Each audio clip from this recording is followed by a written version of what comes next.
अस्सलाम वालेकुम एवरीवन, मैं हूं मोहम्मद तलहा और आप लोग देख रहे हैं तलहास physics academy. So I hope आप सब खैरियत से होंगे और स्टडीज़ को बहुत अच्छे तरीके से कंटिन्यू रखा हुआ होगा। देखो, आज जो है हम एक टॉपिक कवर करने वाले हैं और उस टॉपिक का ताल्लुक है सेकेंड ईयर केमिस्ट्री से और ऑर्गेनिक केमिस्ट्री से ताल्लुक है। Chapter number 6 introduction to organic chemistry. ठीक है, और आज का जो टॉपिक हम लोग कवर करने वाले हैं वो पेट्रोलियम से रिलेटेड है।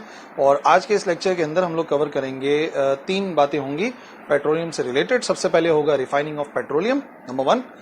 नंबर 2 हम लोग डिस्कस करेंगे अबाउट रिफॉर्मिंग और number 3 we will discuss about cracking.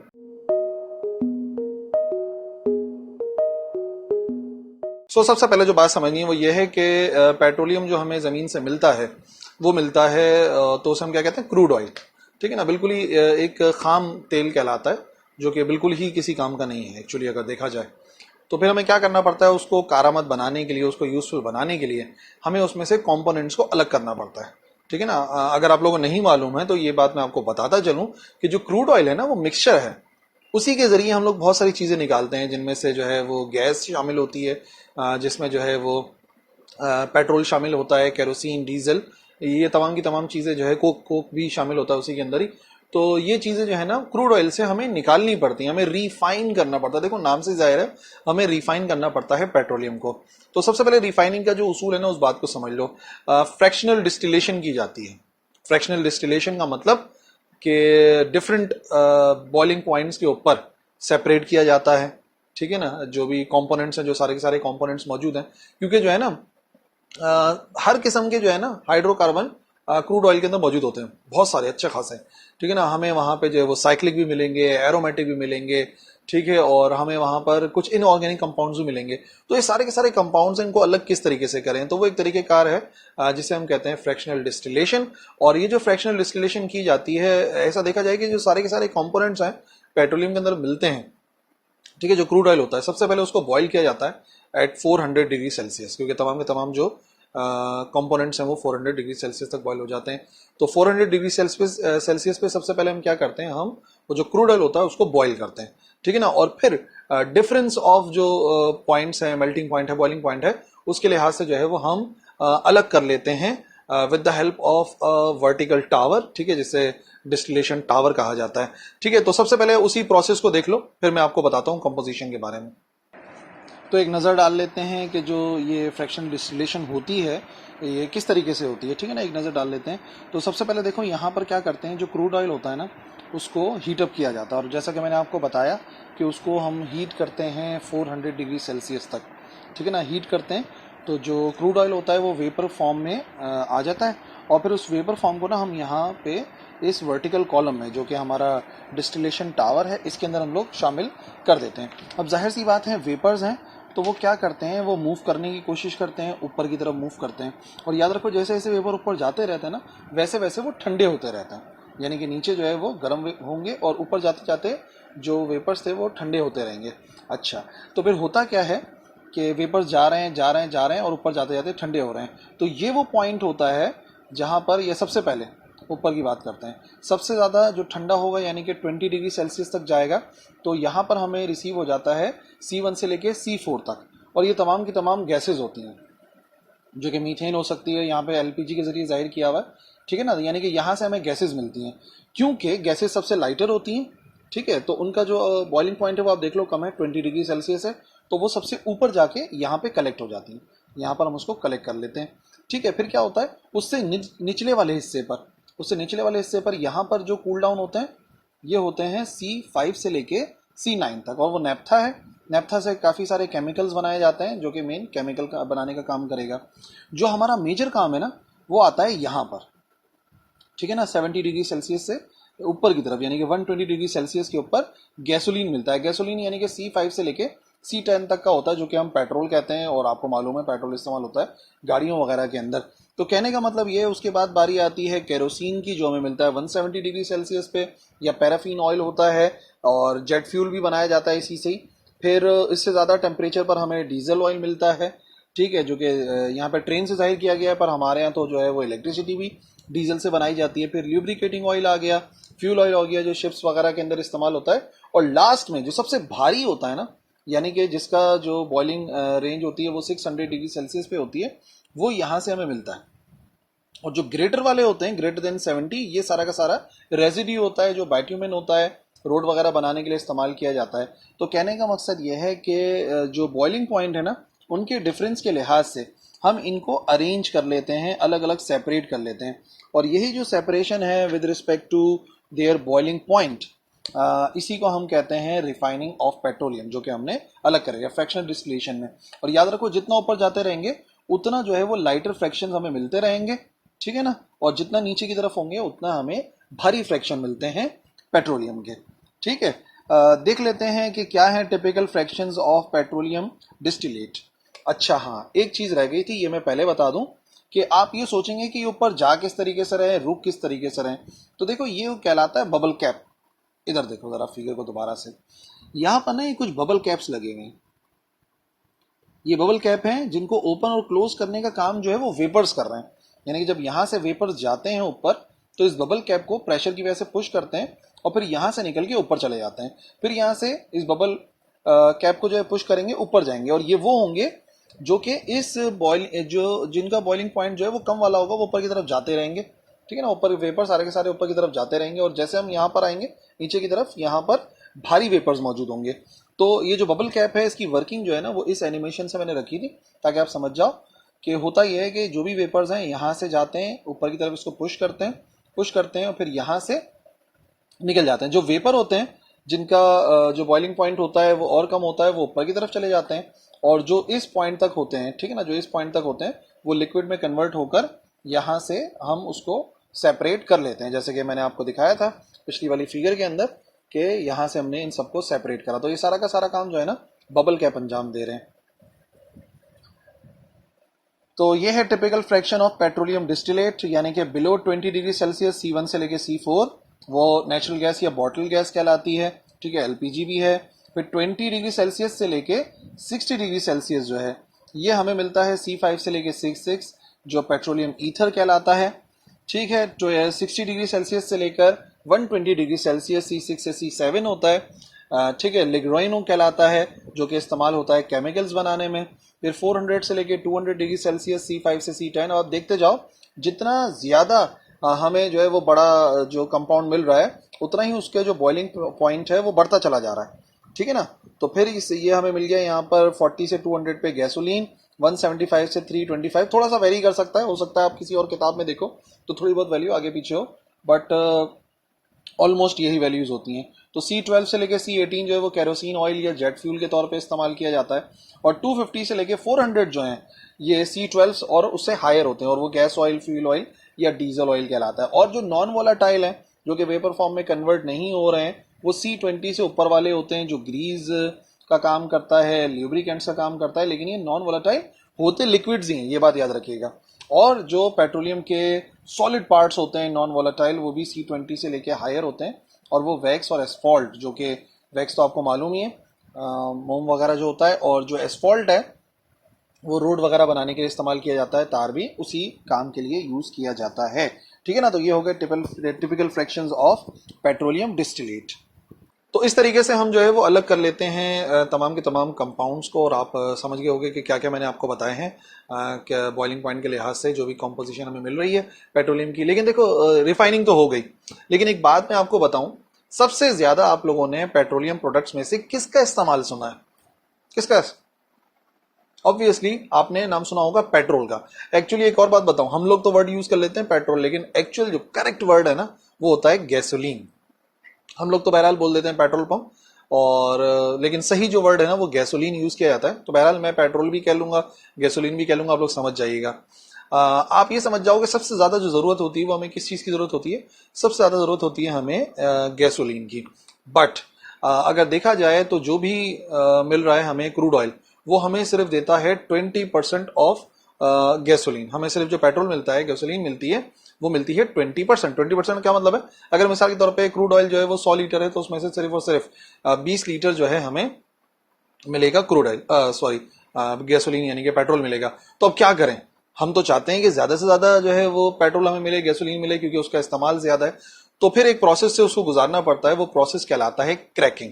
Cracking क्या है? बेसिकली कि जो हमारे पास लार्जर मॉलिक्यूल्स है ना, उनको हमने फ्रैक्शंस में तोड़ना है, क्रैक करना है, नाम से ही जाहिर है, ठीक है ना। तो जो लार्जर फ्रैक्शंस हैं, जो मॉलिक्यूल्स हमें मिलते हैं, लार्जर मॉलिक्यूल्स, उनको जो है वो हम बॉईल करते हैं, ठीक है ना। उनको हम हाई टेम्परेचर देते हैं, हाई प्रेशर देते हैं, और in the absence of air. Cracking की खास बात यह हाई टेम्परेचर देना है और हाई प्रेशर के ऊपर रखना है, और इन एब्सेंस ऑफ एयर। तो उसके जरिए हम क्या करते हैं कि जो लार्ज मॉलिक्यूल्स होते हैं उनको हम जो है वो ब्रेक करते हैं स्मॉलर में, और स्मॉलर में ब्रेक करेंगे तो जाहिर है कि जो हमारा पेट्रोलियम है ना, ये हेक्सेन से लेके हेप्टेन तक होता है।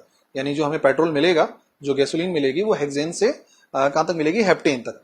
तो नतीजे में हम यही काम करेंगे। हम क्या करेंगे? हम किसी तरीके से उनको स्मॉलर फ्रैक्शंस के अंदर लेकर आएंगे ताकि हमें ये चीजें मिल जाएं हेक्सेन से हेप्टेन के दरमियान में। और क्रैकिंग के बारे में एक और खास बात आपको बताऊं, सिर्फ पेट्रोलियम के लिए नहीं इस्तेमाल होती, गैस के उसके लिए, सॉरी, गैसोलीन के लिए इस्तेमाल नहीं होती, बल्कि उससे और भी बहुत सारी चीजें मिलती हैं हमें। इथीन मिलता है, प्रोपीन मिलता है, ब्यूटीन मिलता है, ठीक है ना। तो ये भी प्रोडक्ट्स हैं जो कि हमें क्रैकिंग के जरिए मिल जाते हैं। तो क्रैकिंग हम क्यों कर रहे हैं? समझ गए मेरी बात? क्रैकिंग हम इस वजह से कर रहे हैं कि हमें चाहिए गैसोलीन की ज्यादा मिकदार, जो कि सिर्फ 20% हमें मिल पाता है। तो फिर अब क्या करें? हम उसको और ज्यादा, जो हमारे पास बच गया है, जो फ्रैक्शनल डिस्टिलेशन के बाद हमें बच गया है, लार्ज मॉलिक्यूल्स हैं, हार्ड मॉलिक्यूल्स, उनको हम क्या करेंगे? हाई प्रेशर और हाई टेम्परेचर के ऊपर हम उनको हीटअप करेंगे, और फिर वो ब्रेक हो जाएंगे स्मॉलर कंपोनेंट्स में, जो कि हेप्टेन और हेक्सेन में होगा। तो हमें गैसोलीन ज्यादा मिलना शुरू हो जाएगा। और नहीं तो फिर हमें और भी प्रोडक्ट्स मिल जाते हैं, जैसे प्रोपीन मिलता है, ब्यूटीन मिलता है। ये सब जो है वो मेडिसिन में, ड्रग्स वगैरह के अंदर इस्तेमाल होते हैं, प्लास्टिक की कंस्ट्रक्शन वगैरह के अंदर इस्तेमाल होते हैं। तो ये है कि क्रैकिंग को हम इस तरीके से भी इस्तेमाल कर सकते हैं, ठीक है ना। तो कुछ एग्जाम्पल्स देख लेते हैं क्रैकिंग के अंदर। सबसे पहले यहाँ पे हम क्रैकिंग कर रहे हैं प्रोपेन की, ठीक है ना। प्रोपेन 3 यहाँ पे कार्बन है, तो प्रोपेन की कर रहे हैं, लेकिन ये जो रिएक्शन है ना, वो एग्जैक्ट बनेगा, कितना बनेगा? वो एग्जैक्ट बनेगा 2, ठीक है ना। और ये प्रोपेन है, 3 कार्बन नजर आ रहे हैं, तो प्रोपेन है। हम क्या करेंगे? क्रैकिंग करेंगे। क्रैकिंग होती है in absence of air. Absence of air के अंदर हम इसका टेम्परेचर देंगे 700 से लेके 800 डिग्री सेल्सियस, ठीक है ना। यहाँ पे 2 मैं लिखना भूल गया था, मिस्टेक हो गई यहाँ पे, तो ये 2 है इस तरीके से। और फिर क्या करेंगे? नतीजे में हम देखेंगे होगा कि इन एब्सेंस ऑफ एयर जब क्रैकिंग की जाएगी, 700 से लेके 800 डिग्री सेल्सियस इसको टेम्परेचर दिया जाएगा, तो ये कन्वर्ट होगा इस स्ट्रक्चर के अंदर, ठीक है। क्या क्या बना यहाँ पर देख लेते हैं। यहाँ पर सबसे पहले आपको नजर आ रहा है प्रोपीन, ये देख लो, 1 2 3, 3 कार्बन है और डबल बॉन्ड नजर आ रहा है, तो ये क्या बन गया? ये बना है प्रोपीन, ठीक है। ये आ गया प्रोपीन। प्रोपीन के अलावा क्या नजर आ रहा है? यहाँ पे डबल बॉन्ड के साथ 2 कार्बन नजर आ रहे हैं, ये बन गया इथीन, ठीक है। यहाँ पर प्रोपीन आ गया है, ठीक है। पीइन लिख देता हूँ, याद रखना, मैं पढ़ सही रहा हूँ उसको, प्रोपीन। और ये क्या बन गया? ये बन गया इथीन, ठीक है ना, इथीन, ई से, और ये आ गया इन, इथीन। और फिर यहाँ पर हमें क्या मिल रहा है? यहाँ पर हमें मिल रहा है सीधा सीधा मीथेन, और कुछ अमाउंट में हमें हाइड्रोजन भी मिलता है। तो देख लो, हमने क्रैक किया, जो मॉलिक्यूल्स थे उनको हमने थोड़ा सा चेंज करा, ठीक है ना। प्रोपीन मिला, इथीन मिला, मीथेन मिला, और कुछ हाइड्रोजन गैस भी हमें मिल जाती है, ठीक है। क्रैकिंग की एक और थोड़ी सी कॉम्प्लिकेटेड एग्जाम्पल है, उसको भी देख लेते हैं साथ के साथ। ये यहाँ पर नजर आ रहा है आपको, ये हैवी गैस ऑयल है, ठीक है ना। ये हैवी गैस ऑयल है, और आप देख सकते हो वाकई ये हैवी ही है। C7H15 और CH215, और यहाँ पर नजर आ रहा है क्या? C7 और H15, ठीक है, ये हो गया। और ये जो है ना, इसको आप देख सकते हो, तो ये आपको मिल सकता है C15 और H30 के तौर पे भी। मतलब मैं इस वजह से बता रहा हूँ कि ये चीज़ और वो चीज़ बराबर ही है, C15 और H30 भी हो सकता है। अब इसको हम क्या करेंगे? इस हैवी गैस ऑयल की हम क्रैकिंग करेंगे, और क्रैकिंग करने के लिए क्या करना पड़ेगा? हमें कुछ टेम्परेचर देना पड़ेगा ज़्यादा। और इस टाइम जब इतना जो है वो कॉम्प्लिकेटेड रिएक्शन होता है, कॉम्प्लेक्स रिएक्शन होता है, तो उसके लिए जो है वो हमें किसी कैटलिस्ट का इस्तेमाल करना पड़ता है। जियोलाइट का इस्तेमाल करते हैं। 500 से लेके 550 डिग्री सेल्सियस है, कमी रेंज है। इसी रेंज के अंदर इसको हीट किया जाता है। तो नतीजे में हमें क्या मिलता है? नतीजे में हमें 3 चीज़ें मिल रही हैं। सबसे पहले यहाँ पर हमें एन हेप्टेन मिल रहा है, ठीक है ना। ये आ गया एन हेप्टेन, हेप्टेन है ना, देख लो इसका फॉर्मूला क्या बनेगा। ये आ गया 7, 7 का डबल 14, 14 + 2 16, ये हेप्टेन है। और ये आ गया यहाँ पे हेप्टीन, C7H14 हेप्टीन होता है ना। और इन वाले जितने भी हैं अल्कीन्स जो होते हैं, उनका आपको पता ही होगा कि उसकी वैल्यू क्या होती है, CN और H2N होता है। तो ये आ गया यहाँ पर। सबसे पहले मैंने आपको क्या बताया? मैंने आपको बताया हेप्टेन, और फिर मैंने आपको बताया हेप्टीन, और ये जो हेप्टीन है 1 हेप्टीन कहलाता है। और उसके अलावा ये जो चीज़ है ना, ये अभी भी बहुत बड़ा मॉलिक्यूल है, लार्ज मॉलिक्यूल है। तो इसको फर्दर जो है वो क्रैक किया जाता है स्मॉल मॉलिक्यूल्स बनाने के लिए। नाउ लास्ट जो हमने आज बात करनी थी वो हमें बात करनी थी रिफॉर्मिंग के बारे में। अब नाम से जाहिर है रिफॉर्म करना, ठीक है ना, डिफरेंट फॉर्म में लेकर आना, कुछ चेंज करना। तो वैसे बाय डेफिनेशन अगर देखें तो ये जो रिफॉर्मिंग है वो अगर स्ट्रेट चेन हाइड्रोकार्बन है हमारे पास, अगर हम उनको किसी प्रोसेस के थ्रू ब्रांच में तब्दील कर दें, ठीक है ना, एक तो हो गए कि बिल्कुल ही स्ट्रेट चेन हाइड्रोकार्बन हो गए, उनको अगर हम ब्रांच्ड में कन्वर्ट करें, हम ब्रांचेस बना दें उसकी, ठीक है ना, उन्हीं को जो स्ट्रेट चेन है उसको हम कन्वर्ट करके ब्रांच फॉर्म में लेकर आ जाएं, तो इसको कहते हैं रिफॉर्म करना। ठीक है, समझ गए भाई रिफॉर्मिंग क्या है? रिफॉर्मिंग क्या है? जो लॉन्ग चेन मॉलिक्यूल्स हैं, स्ट्रेट चेन मॉलिक्यूल्स हैं, उनको ब्रांच्ड स्ट्रक्चर में लेकर आने को रिफॉर्मिंग कहते हैं। बट एक बड़ा सवाल जहन में आना चाहिए, वाई रिफॉर्म क्यों करे भाई? तो आपको एक बड़ी इंपॉर्टेंट प्रॉपर्टी पता होनी चाहिए कि हम रिफॉर्मिंग क्यों कर रहे होते हैं। देखो, रिफॉर्मिंग करने का मेन मकसद क्या है? शायद आप लोगों ने इस वर्ड को सुना हो, ऑक्टेन या हाई ऑक्टेन। देखना पेट्रोल पंप वगैरह के ऊपर हाई ऑक्टेन लिखा हुआ होगा, और हाई ऑक्टेन पेट्रोल जो होता है ना उसके कुछ अलग ही प्राइस होते हैं, हायर प्राइसेस होते हैं। तो क्या मतलब हो गया ये ऑक्टेन का? देखो, एक प्रॉपर्टी है नॉकिंग की, एक जो मेटल का साउंड प्रोड्यूस होता है ना इंजन के चलने पे, अक्सर आप इंजन के चलने पर आवाज सुनते ना, मेटल की, मेटल आपस में टकरा रहे हैं, ठीक है ना, रक्शे में से जैसे ज्यादा आवाज आती है, उसे कहते हैं नॉकिंग। ये नॉकिंग क्यों होती है? अगर तो हमारे पास स्ट्रेट चेन हाइड्रोकार्बन्स हैं, ठीक है, तो उनकी प्रॉपर्टी यह है कि जब वो शामिल होते हैं, पेट्रोल के अंदर शामिल होते हैं, तो वो जब हम चाहते हैं, इग्निशन जैसे ही स्टार्ट होता है, ठीक है ना, हम चाहते हैं कि इंजन वर्क करे, तो इंजन की वर्किंग में हीट इस्तेमाल हो जो हाइड्रोकार्बन है उनकी, ठीक है ना। लेकिन अगर ये जो स्ट्रेट चेन मॉलिक्यूल्स होते हैं, इनकी प्रॉपर्टी होती है कि ये क्या करते हैं, अगर पेट्रोल ऐसा है जिसके अंदर स्ट्रेट चेन मॉलिक्यूल्स ज्यादा हैं, जिसे हम लो ऑक्टेन कहते हैं, ये बात याद रखना, ऐसा पेट्रोल जिसमें स्ट्रेट चेन मॉलिक्यूल्स की तादाद ज्यादा है वो लो ऑक्टेन कहलाता है। तो अगर लो ऑक्टेन वाला ऑयल दाखिल होता है इंजन के अंदर, ठीक है, स्पार्क प्लग से जा रहा है, तो जो कंबशन हो जाता है वो स्टार्ट हो जाता है प्रेशर अप्लाई करने से पहले। यानी कि जब हम चाहते हैं कि प्रोसेस स्टार्ट हो, उससे पहले ही इग्निशन हो जाता है। जब इग्निशन पहले ही हो जाएगा तो कुछ अमाउंट ऑफ हीट बेकार में जाया होगी और वो इस्तेमाल ही नहीं हो पाएगी इंजन के चलने में, और फिर वो जो डिपॉजिट हो जाएगा वो नॉकिंग साउंड प्रोड्यूस करेगा। समझ गए बात? दोबारा से सुनो, मैं ये कह रहा हूं कि अगर पेट्रोल में लॉन्ग चेन मॉलिक्यूल ज्यादा होते हैं, तो जब वो स्पार्क प्लग के थ्रू जा रहे हैं, इग्निशन होता है ना, आग लगती है पेट्रोल के अंदर तभी इंजन काम करता है, तो वहां पे कंबशन हो जाता है बिफोर अप्लाइंग द प्रेशर। जो कंप्रेशन वाला स्टेप आता है इंजन के चलने में, जहां पर इग्निशन होना चाहिए, तो इग्निशन अगर उससे पहले स्टार्ट हो जाता है तो जाहिर सी बात है कि पहले ही आग लग गई है, तो वो हीट जो है वो इस्तेमाल नहीं हो पाएगी इंजन के चलने में, ठीक है। नतीजे में वो चीज जो है वो डिपॉजिट हो जाती है, वो जो मटेरियल है वो डिपॉजिट हो जाएगा, जमा हो जाएगा इंजन के अंदर, और अगर जमा हो जाएगा तो बाद में वो नॉकिंग साउंड प्रोड्यूस करता रहेगा, जो इंजन के लिए भी गलत है। जो पुराने रक्शे हैं उनकी आवाज जो है वो नॉकिंग की वजह से होती है, या लो ऑक्टेन ऑयल जो इस्तेमाल कर रहे होते हैं उनमें एक टाइम के बाद इंजन में से आवाज आना शुरू हो जाती है। तो अब ये हाई ऑक्टेन का क्या मतलब हो गया? हाई ऑक्टेन ऐसा पेट्रोलियम होता है, ऐसा गैसोलीन होता है जिसमें हम लोग शामिल करते हैं ज्यादातर ब्रांच्ड स्ट्रक्चर वाले हाइड्रोकार्बन। स्ट्रेट चेन नहीं होते बल्कि उसके अंदर ब्रांच्ड चेन होते हैं, इस वजह से उन्हें हाई ऑक्टेन कहते हैं। हाई ऑक्टेन में नॉकिंग जो है वो बहुत ज्यादा रिड्यूस हो जाती है। अच्छा, एक तो इस तरीके से हम कन्वर्ट कर सकते हैं। बाकी एक और भी बात है, हम नॉक इनहिबिटर भी इस्तेमाल कर सकते हैं। तो रीफॉर्मिंग की एक एग्जाम्पल भी देख लेते हैं। रीफॉर्मिंग की एग्जाम्पल के अंदर सबसे पहले हम सपोज कर लेते हैं यहाँ पे एन ऑक्टेन, ठीक है ना, ये एन ऑक्टेन है। ऑक्टेन है, ऑक्टेन में कितने कार्बन होते हैं? 8। 1 2 3 4 5 6 7 8, ठीक है ना। और अगर इसको आप इस तरह से स्ट्रक्चर के फॉर्म में नहीं लिखना चाहते तो आप ऐसे भी लिख सकते हो कि यहाँ पे जो है वो CH होता है, तो आप एक को तो CH लिख दोगे, CH3, ठीक है ना। एक यहाँ पे आ गया CH3, और फिर इसको हमने किसके साथ कंबाइन करा हुआ है? इसको फिर हमने कंबाइन करा हुआ है 6CH2 के साथ, ठीक है ना। तो उसके साथ हम लिख देंगे 6CH2, ठीक है, यहाँ पे CH2 आ जाएगा। और फिर उसी को हमने किसके साथ कंबाइन करा हुआ है? उसी को हमने कंबाइन करा हुआ है एक और CH3 के साथ, तो यहाँ पर हम लगा देंगे CH3 जो कि राइट हैंड साइड पे नजर आ रहा है। तो अगर आप किसी किताब के अंदर ऐसा देखो, नोट्स के अंदर ऐसा देखो, तो समझ जाना एक्चुअली वो एन ऑक्टेन को ही जाहिर कर रहा है, ठीक है। अब क्या करेंगे? रिफॉर्मिंग में हम हीट करेंगे with the presence of a catalyst. एक कैटलिस्ट की मौजूदगी के अंदर, जो कि AlCl3 होता है, इस कैटलिस्ट की मौजूदगी में हम हीट करते हैं इस एन ऑक्टेन को, तो नतीजे में हमें एक ब्रांच्ड स्ट्रक्चर मिल जाता है और वो ब्रांच स्ट्रक्चर यहाँ पे आपको नजर आ रहा है। ठीक है, और इसको पढ़ेंगे कैसे, कैसे पढ़ना चाहिए इसको, देख लो यहाँ पे।